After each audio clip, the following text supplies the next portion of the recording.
आप हाउसवाइफ नहीं, house maker हैं। घरों से बनती है दुनिया।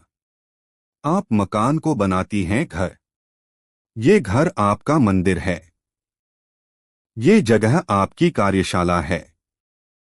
तो फिर आप अपनी सोच को कुछ विस्तार दें और खुद को नए रूप और नए नाम से पुकारें। होममेकर।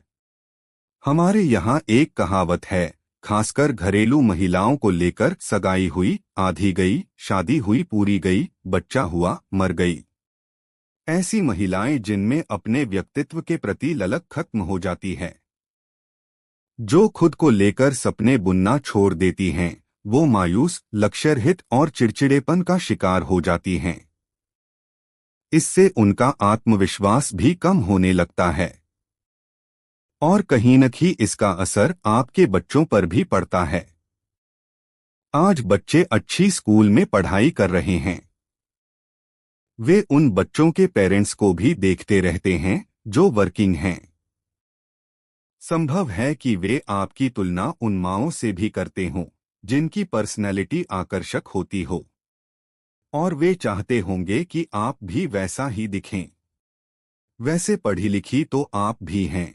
यह अलग बात है कि आप परिवार की खातिर नौकरी नहीं करती, मगर इसका मतलब यह बिल्कुल नहीं कि आप अपनी जिंदगी जीना छोड़ दें। लोग क्या कहेंगे? घर में ही तो रहना है। शादी हो गई, अब क्या करना? ये सोचकर खुद पर ध्यान न देना, यह महज एक बहाना है। अब क्या करना है नया सीखकर, जैसा विचार अपने पास फटकने न दें। आप हाउसवाइफ नहीं, हाउस मेकर हैं। आपकी भी एक दुनिया है। उसमें कई सुनहरे रंग हैं, सपने हैं, उम्मीदें हैं। भले ही आप किसी ऑफिस में काम नहीं करती, मगर आपकी भी एक पर्सनैलिटी है। घर परिवार की जिम्मेदारी के बीच खुद पर ध्यान न देना समझदारी नहीं, बल्कि जिंदगी के प्रति आपकी लापरवाही है। याद रखें, सिर्फ घर परिवार की जिम्मेदारियां संभालकर ही आप परफेक्ट हाउसवाइफ नहीं बन सकती, बल्कि आपको अपनी पूरी पर्सनैलिटी पर भी ध्यान देने की जरूरत है। तभी आप आज की पीढ़ी के साथ कदम से कदम मिलाकर चल पाएंगी। अक्सर देखने में आता है कि घर की महिलाएं घर परिवार की जिम्मेदारी में इस कदर व्यस्त हो जाती हैं कि खुद पर ध्यान ही नहीं दे पाती हैं। इस वजह से वे कई मामलों में पीछे रह जाती हैं। वहीं कुछ घरेलू महिलाओं का तर्क होता है कि उन्हें कौन सा बाहर जाना है कि रोजाना तैयार हों। इस कारण से वे अपनी बाहरी व्यक्तित्व पर ज्यादा गौर नहीं करती। अगर आपकी सोच भी यही है तो आप गलत हैं। अच्छा दिखने या सजने संवरने का यह मामला सीधे आपकी पर्सनैलिटी से जुड़ा है, न कि ऑफिस से। इसलिए अपने पहनावे के साथ साथ त्वचा, बाल और दूसरी जरूरी चीजों पर भी ध्यान रखें। आपके आसपास के लोगों पर आपके पहनावे का भी असर पड़ता है। कहने का मतलब यह है कि आपका ड्रेसअप भी पर्सनैलिटी का अहम हिस्सा है, इसलिए आपके पहनावे में सलीका होना चाहिए। चूंकि पहनावे का असर आपके व्यक्तित्व पर पड़ता है, इसलिए उम्र और अवसर के हिसाब से सही कपड़े का चुनाव करें। इसमें सिर्फ फैशन ही नहीं, बॉडी शेप का भी ध्यान रखें। अपनी उम्र के हिसाब से आधुनिक स्टाइल की पोशाकें बनवाएं। अपनी वार्डरोब को समय समय पर बदलती रहें। यह न सोचें कि घर में रहना है तो कोई भी कपड़ा चलेगा। घर में हो या किसी पार्टी में जा रही हो, आपका ड्रेसअप प्रभावित करने वाला होना चाहिए। इससे अपने आप में एक आत्मविश्वास पैदा होता है।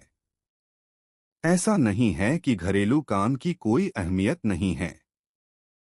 आपकी प्राथमिकता घर परिवार ही है, लेकिन इससे इतर अपने शौक को भी अपनी जिंदगी में जगह दें। अगर डांस करना जानती हैं, तो आप घर बैठे बैठे बच्चों को इसकी ट्रेनिंग दे सकती हैं। सिलाई कढ़ाई जानती हैं, तो आप इस हुनर को दूसरों को सिखा सकती हैं।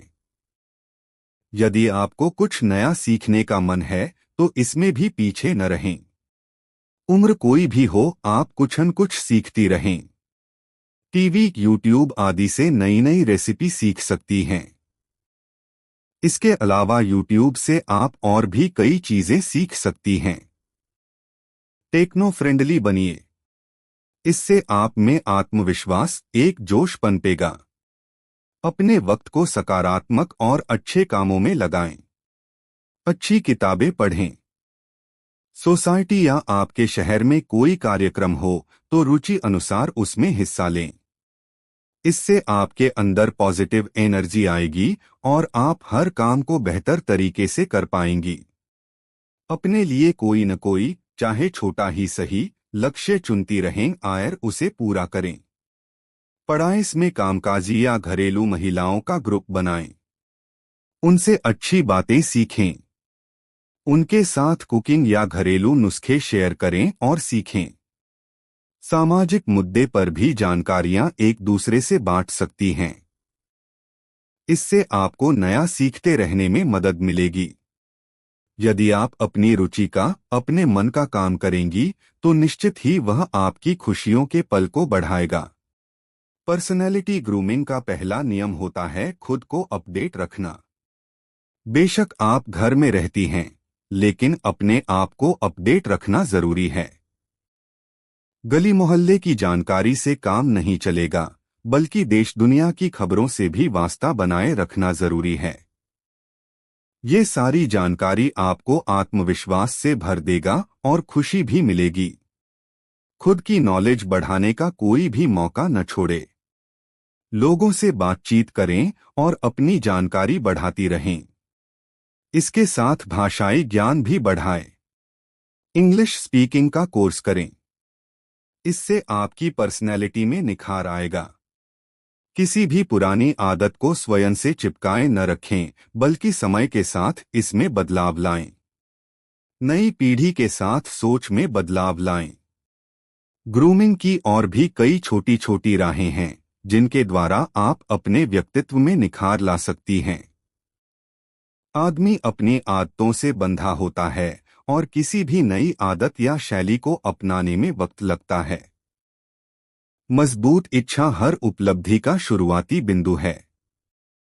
जिस तरह आग की छोटी लपटें अधिक गर्मी नहीं दे सकती, वैसे ही कमजोर इच्छा बड़े नतीजे नहीं दे सकती। इसलिए खुद में बदलाव के लिए खुद से ही वादा करें।